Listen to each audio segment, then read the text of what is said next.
Selamat datang, dan untuk saat ini saya akan menggunakan Samsung Galaxy A56. Kali ini saya ingin menunjukkan beberapa trik dan tips yang bisa Anda lakukan di perangkat ini. Sekarang saya akan membahasnya dengan cepat, karena ini kali kedua saya merekamnya. Ternyata saya kehabisan ruang penyimpanan di kartu, jadi saya agak kesal. Tapi bagaimanapun juga, mari kita langsung mulai saja, dan saya akan memulai dengan sesuatu yang sedikit berbeda. Jadi mari kita buka pengaturan lalu navigasikan ke mode, root, atau rutinitas. Dan di sini kita bisa misalnya memilih rutinitas. Ini akan menjadi yang lebih saya fokuskan, tapi tentu saja Anda juga bisa memilih mode dan mengaturnya. Saya merasa rutinitas sedikit lebih menarik. Jadi jika kita klik tanda plus, kita bisa membuat jika dan maka.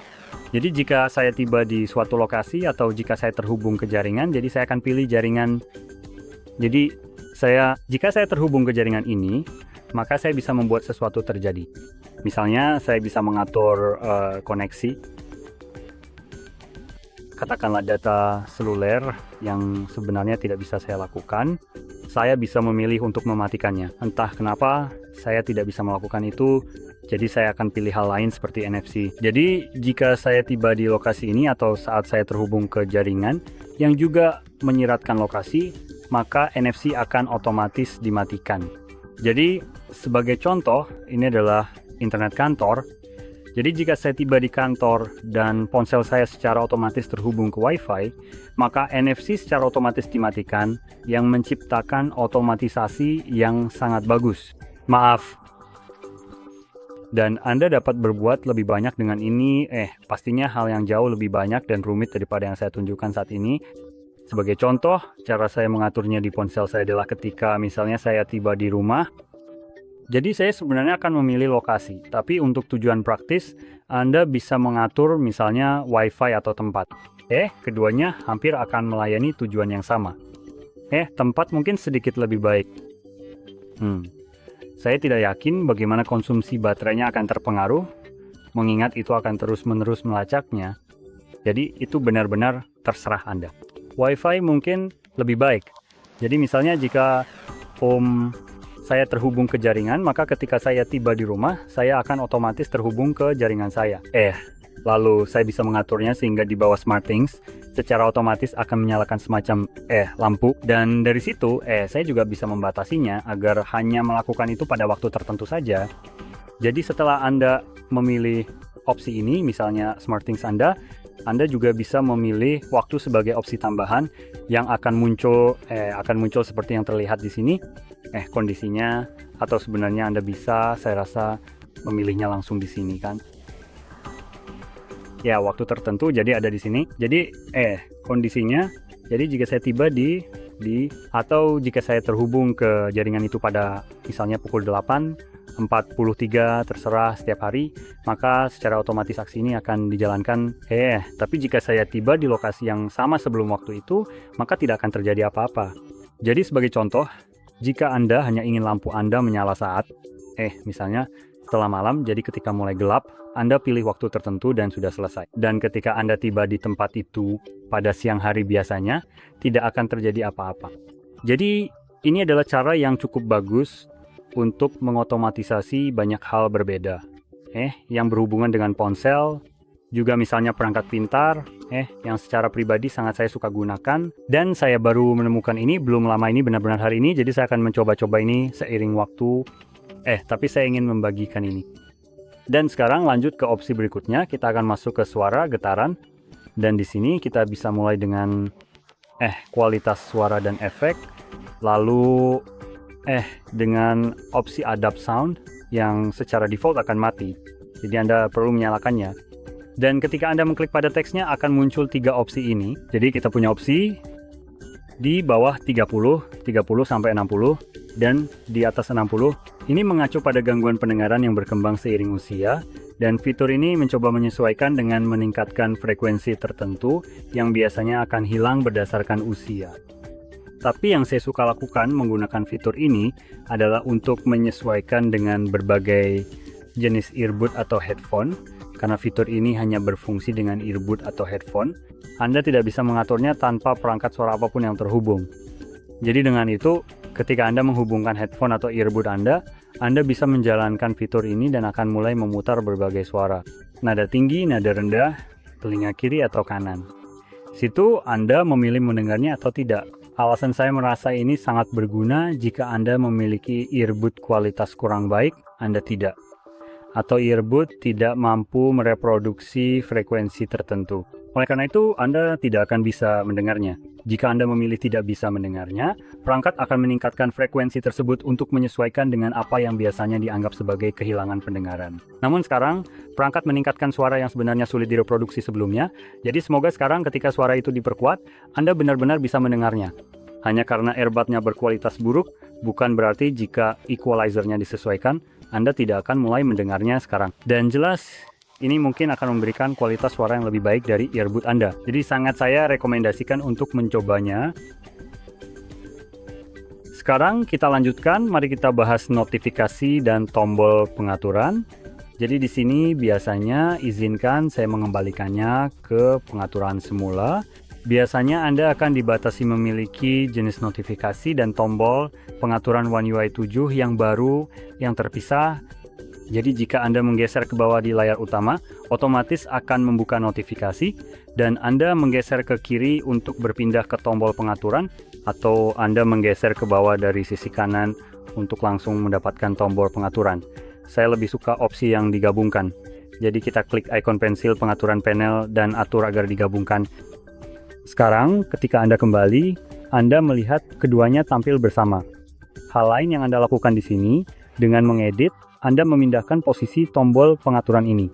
Mereka dikelompokkan, jadi lingkaran ini mengacu pada kelompok. Saya tidak memindahkan kecerahan dan membiarkan suara tetap di tempatnya. Saya memindahkan keduanya sekaligus, seperti yang Anda lihat.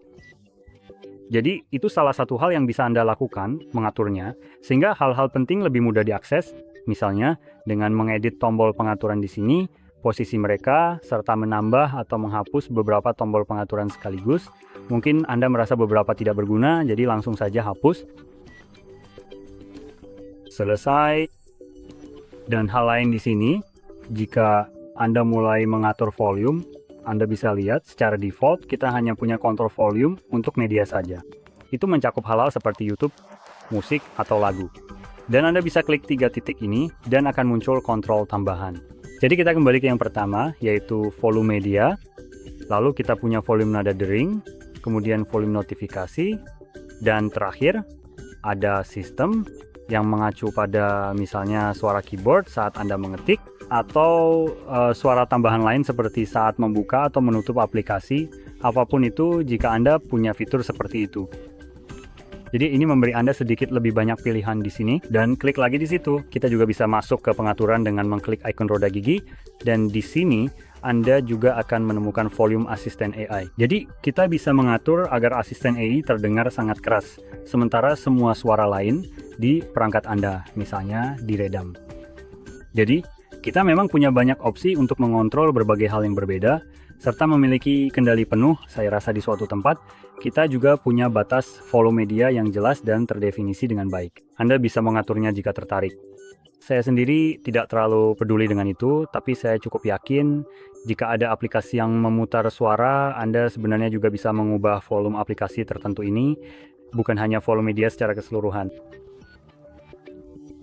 Jadi itu hal lain yang bisa Anda lakukan. Sekarang kita lanjut ke tampilan. Di sini kita punya mode terang dan gelap. Saya akan mulai dengan itu di bagian tampilan. Jadi kita bisa mengaturnya secara permanen ke mode tertentu. Salah satu keuntungan dari mode gelap adalah ini adalah layar AMOLED. Jadi latar belakang apapun yang benar-benar hitam seperti yang ada di sini, di antara warna-warna yang lebih keabu-abuan, jadi di sekitar sini semuanya adalah latar belakang yang benar-benar hitam. Dan karena itu, pixel-pixel di sana sebenarnya hanya dimatikan. Jadi sama halnya dengan ini. Jadi dalam mode gelap, hanya area yang tidak sepenuhnya hitam yang menyala. Contohnya adalah area seperti di sini. Jadi semua area-area ini yang menyala. Apapun yang tidak jelas, tidak perlu membuang energi untuk menyalakan area yang benar-benar hitam, karena pixel di sana dimatikan di lokasi tersebut. Itu akan memberikan masa pakai baterai yang lebih baik. Sekarang, hal lain yang bisa Anda lakukan, Di pengaturan mode gelap, Anda dapat memilih untuk menggunakan mode terang dan mode gelap, dan membiarkan perangkat beralih otomatis berdasarkan waktu dalam sehari, jam tertentu dari matahari terbenam hingga matahari terbit. Hal lain, kembali ke soal otomatisasi, Anda bisa mengatur agar perangkat Anda beralih ke mode gelap saat Anda tiba di lokasi tertentu, atau hanya berdasarkan aturan tertentu yang Anda buat. Sekarang kembali ke tampilan, kita juga punya pengaturan kelancaran gerakan, dan ada dua opsi di sini. Kita punya opsi adaptif dan standar. Ini adalah layar LTPO, artinya layar ini bisa berjalan hingga 120 atau 60 Hz, tapi juga bisa turun di bawah frame rate tersebut, seperti sekitar 10 frame per detik untuk menghemat daya baterai. Dan itu berlaku untuk kedua opsi yang ada di sini. Dan jika kamu tidak melihat perbedaan antara adaptif dan standar, sebaiknya pilih saja yang standar. Ini akan memberikan daya tahan baterai yang lebih baik dibandingkan dengan adaptif. Karena adaptif memang terasa lebih mulus saja. Seperti yang saya bilang, jika kamu tidak terlalu melihat perbedaannya, lebih baik ganti saja ke standar agar baterai lebih awet. Juga opsi yang kamu lihat di sini yang berdampingan menurut saya ini agak dilebih-lebihkan. Untuk mode standar, tampilannya tidak seburuk ini dan tidak sejelek itu. Jadi ini juga perlu diingat. Ini hanya contoh visual saja supaya kamu bisa melihat perbedaan antara kedua opsi ini. Tapi seperti yang saya bilang, jika kamu tidak melihat perbedaannya, pilih saja standar agar baterai lebih awet. Selanjutnya, kita punya mode layar. Di sini kamu bisa memilih tingkat saturasi layar, ada mode vivid dan juga natural. Secara default, mode vivid lebih berwarna dibandingkan dengan mode natural. Kamu melihatnya, warnanya hanya sedikit lebih jenuh. Sekarang di mode vivid, kamu punya lebih banyak opsi. Pertama, ada control white balance. Jadi kamu bisa membuat tampilan layar lebih hangat atau lebih dingin. Saya akan melakukan satu hal lagi di sini, jadi saya akan kembali ke mode terang. Jadi ini hanya untuk mendemonstrasikannya saja. Bukan itu yang saya maksudkan. Jadi semoga kamu bisa dengan jelas melihat pergeseran yang signifikan dari nuansa yang hangat dan nyaman menjadi nuansa yang lebih dingin dan sejuk, semacam perubahan warna yang mencolok dan terasa berbeda. Jadi yang ini terlihat lebih kebiruan dan yang ini terlihat lebih oranye. Jadi ini salah satu hal yang bisa kamu lakukan. Hal lain di bawah opsi lanjutan, kamu punya vividness. Istilah yang lebih tepat untuk opsi ini sebenarnya adalah saturation. Jadi kita bisa meningkatkan warna pada layar kamu sehingga terlihat jauh lebih hidup dan berwarna. Hal lain di sini juga ada kontrol untuk white balance yang bisa diatur secara terpisah untuk warna merah, hijau, dan biru. Dan satu hal lagi yang ingin saya tekankan adalah opsi pengaturan white balance di sini hanya akan tersedia jika kamu tidak sedang menggunakan fitur Eye Comfort Shield. Opsi ini ketika diaktifkan akan secara otomatis mencoba meniru suhu layar seperti warna kekuningan atau kebiruan berdasarkan kondisi lingkungan di sekitarnya. Jadi dengan lampu studio yang saya miliki di sini, atau sebenarnya tidak semuanya lampu studio, saya justru punya banyak lampu yang hangat. Dan karena lampu-lampu yang hangat itu, tampilan layar di sini mulai terlihat lebih kekuningan karena cahaya di sekitarnya. Kamera digunakan untuk melihat cahaya tersebut dan mendeteksi bahwa warnanya hangat, sehingga layar menyesuaikan dengan nada hangat itu juga. Jika saya menggantinya menjadi biru, layar juga akan menyesuaikan untuk mencerminkan warna tersebut. Namun karena sekarang semuanya dilakukan secara otomatis, jadi opsi ini sekarang mengontrol white balance di sini. Jadi opsi ini menjadi tidak tersedia untuk Anda. Anda tidak bisa lagi menggesernya dan memilihnya sendiri. Dan dua opsi terakhir di sini adalah Edge Panel dan Navigation Bar. Mari kita mulai dengan Edge Panel yang sudah saya kustomisasi sebelumnya. Edge Panel ada di sini hanya untuk memperlihatkannya saja. Saya bisa menariknya ke atas. Cara saya suka mengaturnya adalah dengan menempatkannya di posisi yang sama dengan tombol volume.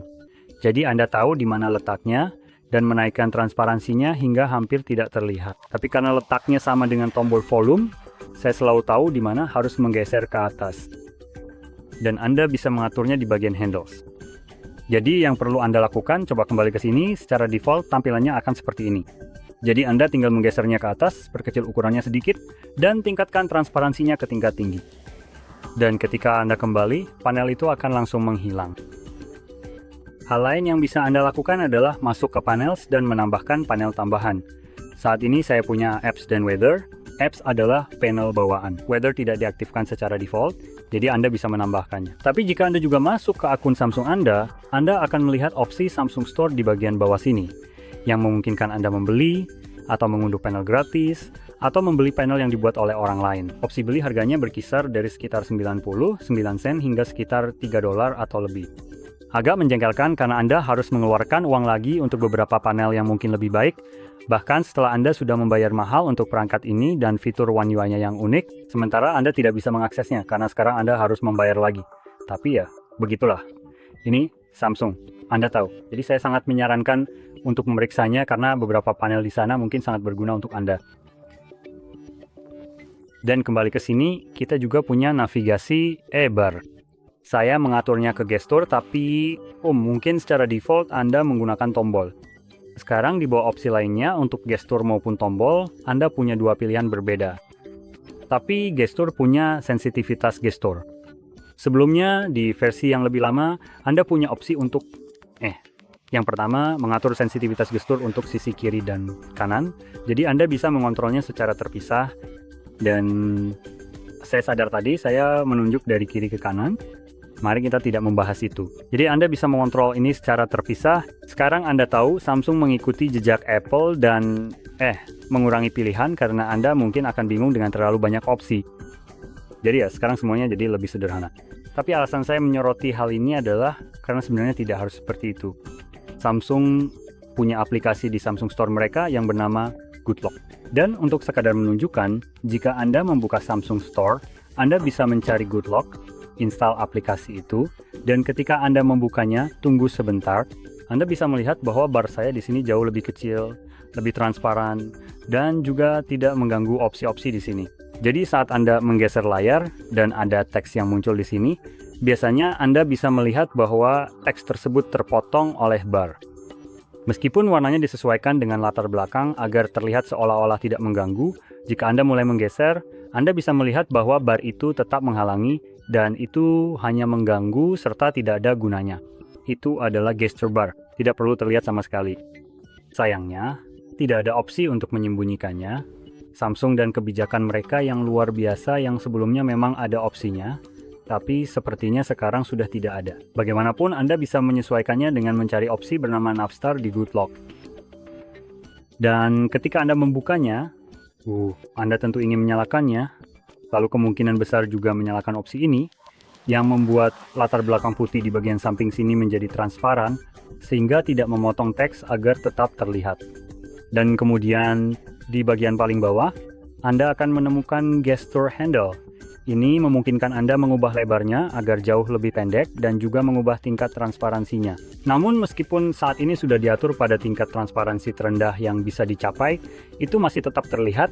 Tidak ada cara untuk membuatnya benar-benar tidak terlihat. Sekarang beralih ke opsi lain yang bisa Anda temukan di Good Lock yang sangat saya sukai, yaitu Quick Start. Dan di sini Anda memiliki opsi visibilitas icon indikator, dan ini mengacu pada hal-hal seperti Bluetooth, Wi-Fi, data seluler, dan sebagainya. Jadi Anda bisa menyembunyikan hal-hal tertentu agar tidak terlihat di sini jika Anda memang tidak ingin melihatnya. Secara pribadi, saya selalu mengaktifkan NFC dan Bluetooth, dan saya tidak peduli melihatnya di status bar. Jadi saya langsung menyembunyikannya agar tidak terlihat meskipun tetap aktif. Jadi itu fitur yang cukup bagus, dan seperti yang saya sebutkan, ini dilakukan melalui Good Lock, aplikasi unik milik Samsung. Hal lain yang saya suka adalah jika kita kembali ke notifikasi di sini, kita punya status bar dan Anda bisa mengubah bagaimana notifikasi Anda ditampilkan. Anda punya opsi titik, icon opsi default, dan Anda juga bisa memilih tidak ada. Sekarang, entah kenapa, opsi tidak ada dan titik melakukan hal yang sama, yaitu tidak menampilkan apapun padahal saya punya 4 notifikasi berbeda yang terlihat saat ini. Ketika saya memilih icon, notifikasi itu muncul. Jadi saya tidak yakin apa yang terjadi di sini. Mungkin saya perlu menerima notifikasi baru agar titiknya muncul, tapi itu hanya tebakan saya. Di ponsel saya semuanya berjalan dengan baik. Ini mengakhiri tips dan trik. Jika ini membantu, jangan lupa like, subscribe, dan terima kasih sudah menonton.